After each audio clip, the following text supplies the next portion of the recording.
Prezados alunos, em continuidade às aulas no ambiente virtual de aprendizagem durante o regime letivo remoto, hoje falaremos sobre vacinas, soros e imunoterapias. Como vocês sabem, existem duas formas pelas quais os animais podem se tornar imunes a alguma doença causada por agentes infecciosos, que são a imunidade ativa e a imunização passiva. A imunidade ativa ocorre pela própria resposta do hospedeiro a um microorganismo ou antígeno microbiano. Já na imunidade passiva, ela ocorre por meio da administração de anticorpos ou ainda de linfócitos T específicos, que vão ser produzidos em um animal saudável e vai ocorrer a transferência para um animal susceptível. Os dois tipos de imunidade fornecem resistência à infecção e vão ser específicas para os antígenos microbianos. Porém, somente as respostas imunes ativas geram resposta e memória imunológica. A imunização ativa, ela pode ocorrer tanto de forma natural, quando o animal é exposto naturalmente ao contato com patógenos como os vírus, bactérias e parasitos, ou seja, o indivíduo está no ambiente e entra em contato e tem que fazer uma resposta imunológica contra aquele patógeno, mas também pode ser conferida por meio de vacinas, ou seja, de uma forma artificial. Sem dúvida alguma, a vacinação que ocorre de maneira querendo, prevenir doenças, vai ser a forma mais eficaz e de baixo custo para o controle das doenças infecciosas. Isso pode ser facilmente demonstrado pela erradicação da varíola em humanos ou da peste bovina, que, como sabemos, ocorreu justamente por causa da vacinação contra essas doenças. Mas então, o que é uma vacina? Na imunização ativa artificial, as vacinas serão substâncias derivadas ou quimicamente semelhantes aos agentes específicos que podem causar doenças. Ou seja, é um produto originado de um microorganismo ou de um parasita que vai conferir resistência a uma doença. Essa resistência vai ser mediada por processos imunológicos após o reconhecimento pelo sistema imune. Dois elementos chaves devem ser levados em conta ao se produzir uma vacina, que são a especificidade e a memória. Ou seja, elas devem proteger o indivíduo de forma específica contra o patógeno e fazer com que o organismo consiga também ter uma resposta protetora e mais eficiente a cada reexposição, seja por injeções repetidas do mesmo antígeno ou até mesmo por uma exposição natural. Como aí no gráfico vocês podem ver, olha, a vacina foi dada em primeira mão num indivíduo ou num organismo que não tinha tido contato, montou-se uma primeira resposta imunológica. Num segundo momento em que houve uma exposição natural com esse patógeno, ou poderia até mesmo ser uma segunda dose da vacina, essa resposta ela é maior e também mais rápida. Maior e mais rápida justamente por conta da especificidade e da memória. Então, se nós formos observar aqui, criar uma reta no gráfico, a gente vê que para chegar no mesmo nível de anticorpos, o tempo é bem menor do que no momento inicial. Eu fiz a tortinho aqui, mas vocês conseguem entender isso. Essa imunidade, então, prolongada, ela deve ser conferida tanto ao animal imunizado, como poder ter a possibilidade de passar por os fetos também, caso eles existam, e no caso da gestação, possa haver essa imunidade depois, então, passiva nessa transferência de anticorpos. Lógico que isso vai depender da espécie, ok? As vacinas também não podem apresentar ou não devem apresentar efeitos colaterais adversos. Ou seja, elas precisam estimular a resposta imune adaptativa sem desencadear um processo inflamatório grave, levando o indivíduo à doença. Então, por isso, um dos princípios da vacinação também é o de modificar os micro-organismos ou as toxinas para que eles se tornem inofensivos sem, todavia, perderem a antigenicidade e a imunogenicidade, ou seja, a capacidade de serem reconhecidos como estranhos, desencadearem uma resposta imune com memória, de forma que a resposta protetora seja também o mais duradoura possível. Então, aí vocês veem num primeiro momento com um toxoide modificado. Quando se entra em contato com a toxina, a imunidade que já foi adquirida inicialmente contra o toxoide, que está modificado, não conferindo doença, faz com que haja uma imunidade adquirida num segundo momento, também com uma alta titulação de anticorpos. Então, quando se tem o patógeno original, sem a modificação, também tem que conferir a resposta. Nesse caso, como a proteção já existe, não vai causar doença. Infelizmente, na verdade, nem sempre o que tornaria uma vacina ideal, ou seja, ter uma boa antigenicidade sem efeitos colaterais, não é possível de ocorrer em uma mesma vacina. Essa contradição pode ser vista nos dois tipos de vacinas provenientes de vírus vivos atenuados e também nas vacinas provenientes de patógenos mortos, ou seja, os inativados. Então, aqui nós temos um vírus selvagem, que muito provavelmente promoveria a doença em alguns indivíduos. O vírus atenuado ou modificado, mas ele está vivo. O vírus morto, que nós vamos chamar também de inativado.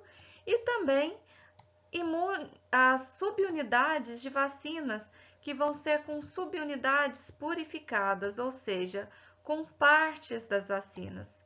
Vocês percebem que aqui nesses dois casos, ou de vírus mortos, inativados, ou de subunidades, nós vamos precisar dos adjuvantes, que nós vamos falar nos slides posteriores. Então, como vocês já devem se lembrar, a primeira vacina foi feita pelo Edward Jenner, que utilizou o vírus da varíola bovina para infectar um menino de 8 anos em 1798.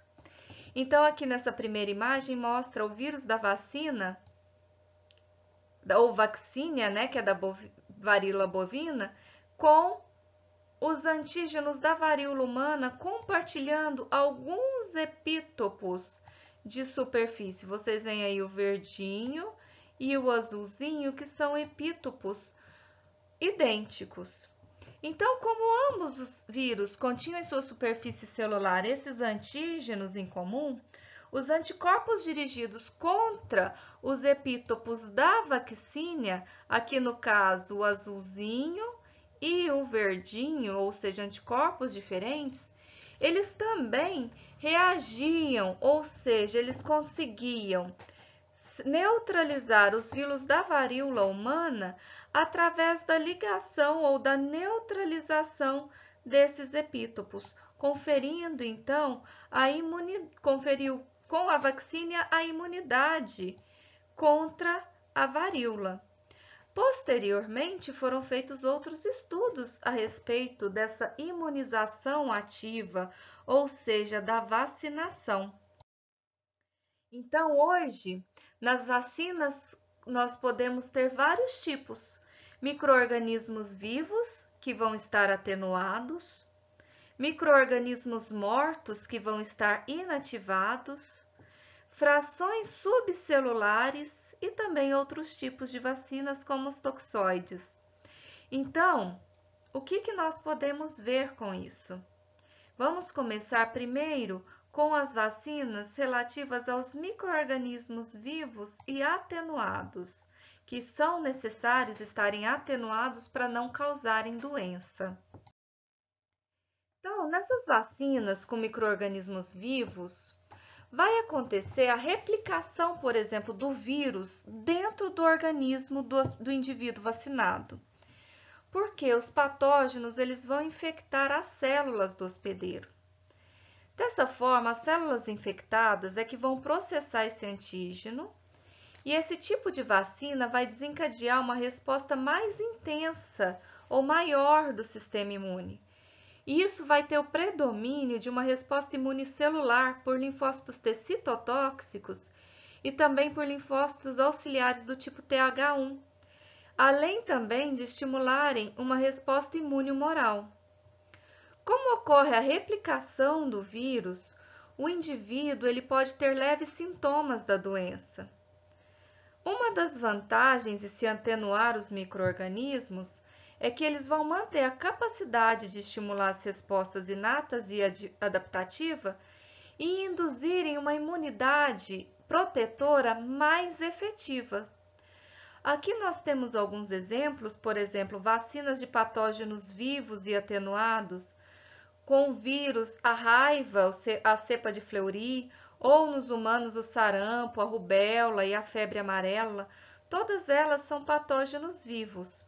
Brucella abortus, a cepa 19, a cepa RB51, suspensão de bactérias vivas atenuadas, que é a BCG. Então, esses são alguns exemplos dessas vacinas. Elas são mais eficientes e geralmente não se precisam fazer várias doses, às vezes uma dose só é eficiente para colocar o indivíduo imune por décadas ou até mesmo até o final da vida. Então, isso é uma das vantagens. A desvantagem é que pode ocorrer alguns sintomas da doença. Esses organismos vivos, capazes então de causar doenças, não podem ser utilizados de maneira selvagem nas vacinas. Essa virulência deve ser reduzida para que, apesar de vivos, eles não sejam capazes de causar doenças. Para isso, esses patógenos, eles passam por um processo que nós chamamos de atenuação. O problema é que se essa atenuação for insuficiente, vai acontecer o que nós chamamos de virulência residual, levando o indivíduo, então, esse animal a ficar realmente doente. Uma atenuação excessiva faz com que a vacina se torne ineficaz, pois ela não vai ter antigenicidade para estimular o sistema imune.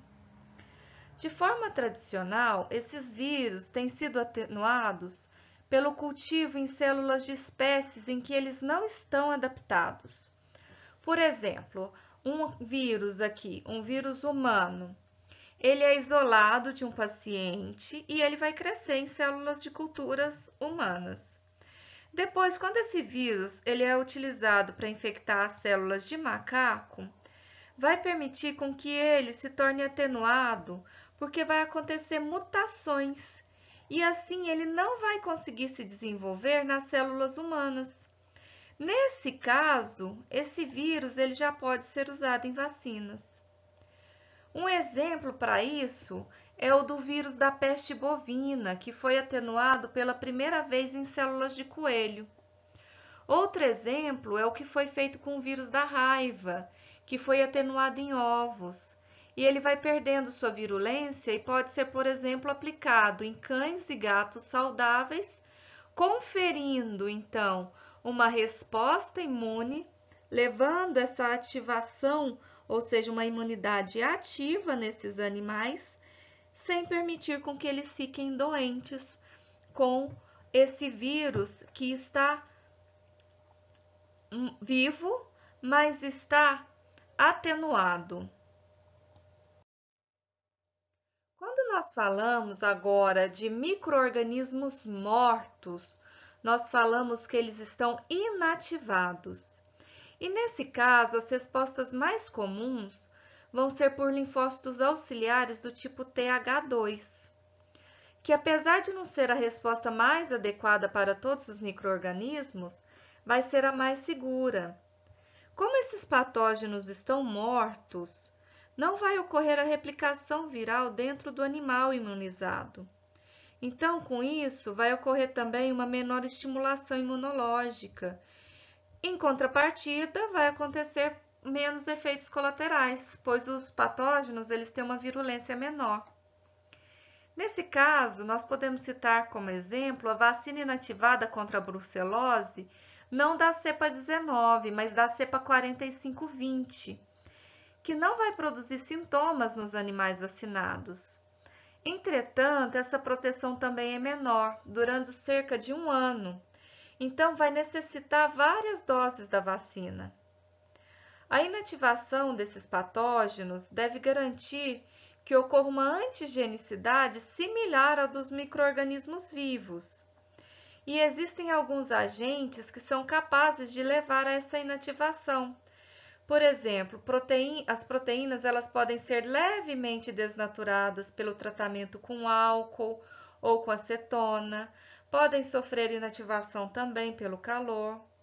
Alguns vírus vão ser inativados e vai ocorrer a necessidade do uso de adjuvantes para auxiliar, no estímulo dessa resposta imune e conferir proteção. Então, aqui só para mostrar para vocês alguns exemplos: suspensão de bactérias mortas a virulentas, como no caso da coqueluche, e também da febre tifoide, toxinas que vão ser obtidas em culturas de bactérias, que vão ser submetidas depois a modificações químicas ou pelo calor, como é o caso do toxoide tetânico e da toxina difterica. Tudo isso faz com que sejam agentes inativados que não vão conferir a doença, mas de uma certa forma vai produzir uma resposta imune. Ao longo do tempo, essas vacinas atenuadas e inativadas conseguiram controlar várias doenças infecciosas. Entretanto, é sempre necessário que as vacinas possam se tornar mais eficazes, baratas e seguras também. Com isso, existem técnicas moleculares modernas que conseguem produzir vacinas melhoradas. Atualmente estão sendo produzidas vacinas que contêm micro-organismos que são recombinantes inativados ou antígenos purificados, vacinas com organismos vivos, mas que vão conter a deleção de alguns genes que podem levar a essa maior virulência. Vão ter também vacinas de DNA, entre outras. Então, o que vão ser esses adjuvantes que vão ser necessários em vacinas, como as vacinas inativadas e também essas vacinas com antígenos purificados? Os adjuvantes, eles vão ser substâncias que, quando misturadas com o antígeno, eles conseguem aumentar a imunogenicidade do antígeno.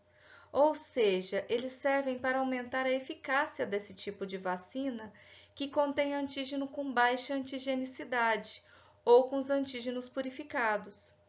Eles podem aumentar, por exemplo, a velocidade ou a intensidade da resposta do corpo às vacinas, o que vai permitir que reduza a quantidade do antígeno injetado ou até mesmo o número de doses, auxiliando para estabelecer uma memória prolongada contra os antígenos solúveis.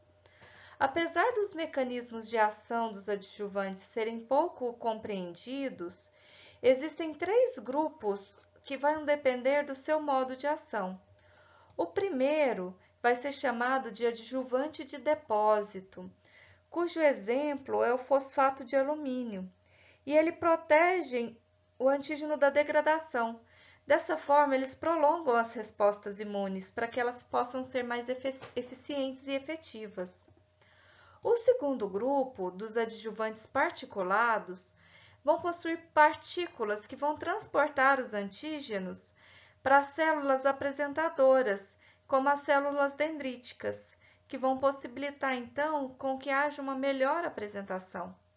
Já o terceiro grupo, Os adjuvantes imunoestimuladores, eles conseguem aumentar a produção de citocina e estimular os linfócitos do tipo TH1 e TH2, otimizando então a resposta imune. Dessa forma, os adjuvantes melhoram a resposta, mas eles não interferem na especificidade do antígeno, ou seja, eles são estimuladores inespecíficos dessa proliferação de linfócitos. Por outro lado, a gente pode também falar que nós temos vacinas que vão ser vacinas únicas, quando a vacina tiver apenas antígenos de um agente infeccioso para produzir anticorpos protetores somente para aquele agente. Outras vacinas, elas são combinadas, ou seja, tem duas ou mais vacinas juntas em uma mesma dose. Um exemplo é a difteria e o tétano, que é a dupla, ou a difteria, tétano e coqueluche. Então, com uma dose dessa vacina, vai se proteger contra 2 ou 3 patógenos distintos. As vacinas conjugadas, elas vão estar relacionadas àquelas vacinas que têm antígenos bacterianos que vão ser ligados a alguns carreadores proteicos, que vão ser os polissacarídeos. E elas vão gerar respostas de longa duração dos anticorpos. Um exemplo são as vacinas antipneumococos, ou contra o hemófilos influenza do tipo B, por exemplo. Já as vacinas recombinantes são aquelas que vão ser obtidas por engenharia genética, quando se insere, por exemplo, um gene que vai produzir uma proteína imunogênica em um micro-organismo. Então, algumas vacinas nós chamamos de vacinas recombinantes porque não vai ser todos os epítopos que também vão ser gerados. Essas vacinas são mais novas, então nós podemos, por exemplo, introduzir um vírus em laboratório numa bactéria que vai produzir os genes recombinantes, levando então a uma vacina recombinante com proteínas imunogênicas capazes de levar à proteção, sem levar a tantos danos. Então, como nós comparamos a evolução das vacinas ao longo dos tempos, nós podemos verificar que as primeiras vacinas, elas eram realizadas com patógenos inteiros. As vacinas atuais se pretende se fazer com antígenos altamente purificados, então vão ser apenas epítopos importantes ou imunodominantes. Nas primeiras vacinas, então, nós tínhamos um extenso repertório contra vários epítopos. Nas novas, o número é limitado. Dessa forma, também, as primeiras vacinas, elas tinham uma atividade imunoestimulatória mais intensa. E essa resposta imune, ela conseguia ser efetiva numa população geneticamente heterogênica ou heterogênea. Atualmente, as vacinas têm uma menor atividade imunoestimulatória e também alguns indivíduos podem não apresentar uma resposta imune adequada. Então, é sempre bom que as vacinas sejam pesquisadas para que possam atender ao maior número de indivíduos, protegendo então a maior parte da população, dos animais e também dos seres humanos, fazendo com que haja uma resposta imunoestimulatória eficiente que vai se manter por vários tempos, por um tempo mais prolongado, mesmo que tenha um número limitado de epítopos, não causando sintomatologia dessas doenças, que é o que nós esperamos das vacinas. Então, aqui, só um quadro para vocês poderem ver as vantagens e desvantagens das vacinas segundo o tipo de antígeno. Então, quando nós temos vacinas com antígenos vivos ou atenuados, eles precisam se replicar para serem mais efetivos. Com isso, há uma necessidade menor de doses, não vai necessitar de adjuvantes. A resposta imune, ela é similar à da infecção natural. A imunidade também é mais duradoura. Essas vacinas elas são relativamente baratas, já que podem ser dadas em doses menores. E elas também têm menores chances das reações de hipersensibilidade, então tudo isso é uma vantagem. Como desvantagem, elas mantêm a patogenicidade e podem causar então doenças e reações severas dependendo do organismo. Vai depender também pode ocorrer interferência pela presença de anticorpos circulantes e vai depender também do estado imunológico do organismo. Então, algumas dessas vacinas, elas não podem, por exemplo, ser dadas em animais que estão em pleno período de gestação. Uma coisa importante também, como desvantagem, é que elas sofrem interferência, por exemplo, do calor e da luz.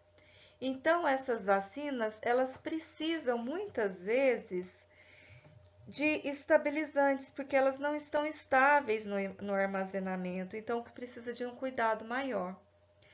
Já vacinas com agentes inativados ou até mesmo com frações, elas não vão causar doença mesmo que esse indivíduo ou esse animal esteja imunossuprimido. E vai ter interferência mínima dos anticorpos circulantes contra essas vacinas. Uma das desvantagens é que elas são menos efetivas que as vacinas vivas, porque tem predomínio da resposta imune humoral. Elas vão necessitar de múltiplas doses para imunizar de maneira efetiva, e o título de anticorpos pode diminuir em relação ao tempo. Então, algumas vacinas são ministradas de 5 em 5 anos, outras anualmente, outras de 10 em 10 anos. Uma vantagem é que elas são mais estáveis para o armazenamento.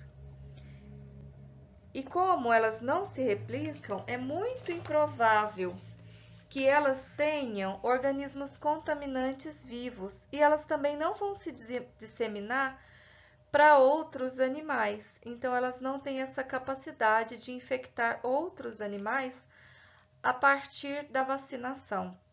Ou seja, não vai se eliminar esse patógeno no ambiente. Quando falamos em imunidade passiva, sabemos que esse tipo de imunização é eficiente para conferir resistência de maneira rápida, sem esperar uma resposta imunológica ativa. Portanto, esse tipo de imunidade não confere memória. Um exemplo de imunidade passiva natural é a transferência dos anticorpos pelo leite materno, ou ainda os anticorpos maternos que passam pela placenta para o feto em certas espécies de animais. A imunidade passiva pode ser realizada também de maneira artificial, com a administração de anticorpos de animais imunizados previamente, ou seja, por meio do soro. Nesses casos, para que a imunidade passiva ocorra, será necessário que a produção dos anticorpos sejam estimulados em um animal por imunização ativa primeiramente. Então, como vocês veem aí nesse cavalo, os antígenos do veneno, por exemplo, de cobra, estão sendo estimulados ou levados a estimular uma resposta imune ativa nesse animal, nesse cavalo. Após isso, esses anticorpos produzidos pelo cavalo podem ser administrados aos animais que vão estar susceptíveis, para que esses tenham proteção imediata. No caso dos soros, os anticorpos podem ser produzidos contra vários patógenos. Geralmente são produzidos em cavalos, e geralmente cavalos ainda jovens, por meio de uma série de injeções imunizantes. Isso quando os anticorpos estão com os títulos elevados, então, tem uma quantidade suficientemente alta de anticorpos, esse sangue de cavalo vai ser coletado. O plasma é onde vai ter os anticorpos com o veneno, ou com os anticorpos contra o veneno, que vai ser a parte líquida do soro. Ou seja, separa-se o sangue do cavalo do plasma, e essa separação de anticorpos é que vai constituir o soro. As células sanguíneas geralmente são transferidas novamente para o animal, sem contaminação alguma, e esses anticorpos com esses soros presentes no soro vão ser utilizados para conferir proteção imediata a um animal que necessitar dessa proteção. Portanto, na prática clínica, a imunização passiva é mais utilizada para o tratamento rápido de doenças que são potencialmente fatais, como as que são causadas por toxinas, como a do tétano, na proteção contra a raiva e até mesmo de hepatite. Por exemplo, o soro antitetânico produzido em cavalos serve para profilaxia no caso de ferimentos ou intervenções cirúrgicas, mas também serve para o tratamento dos animais detectados com tétano. A proteção conferida pela inoculação do soro, ela vai ser passageira, não durando mais de 10 dias. Portanto, ela protege rapidamente sem conferir memória. Se o perigo da infecção tetânica continuar, é necessário repetir a dose profilática. Outro exemplo de soro contendo anticorpos é o soro contra o veneno de cobra, que pode salvar a vida tanto de animais quanto dos seres humanos quando administrados após as picadas de cobras venenosas. Da mesma forma, essa imunidade passiva vai ser de curta duração, porque o hospedeiro ele não responde à imunização e a proteção dura apenas enquanto os anticorpos injetados existirem. Além disso, como falado, a imunização passiva não vai induzir memória, então o indivíduo imunizado não é protegido contra a exposição subsequente à toxina, ao micro-organismo, então nesse caso também não seria protegido contra uma segunda picada de cobra.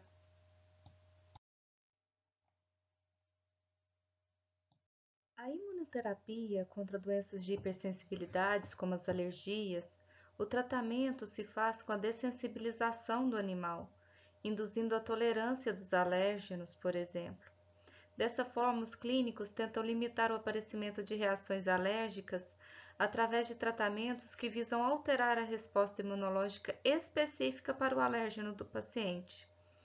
A dessensibilização ocorre por meio da administração repetida de pequenas quantidades de antígeno. Como resultado deste tratamento, os níveis de IgE específicas vão diminuir e os títulos de IgG geralmente aumentam.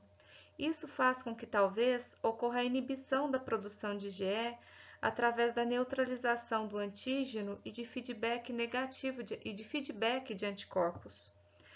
Os efeitos benéficos da dessensibilização podem ocorrer numa questão de horas, muito mais cedo do que a alteração dos níveis de IgE.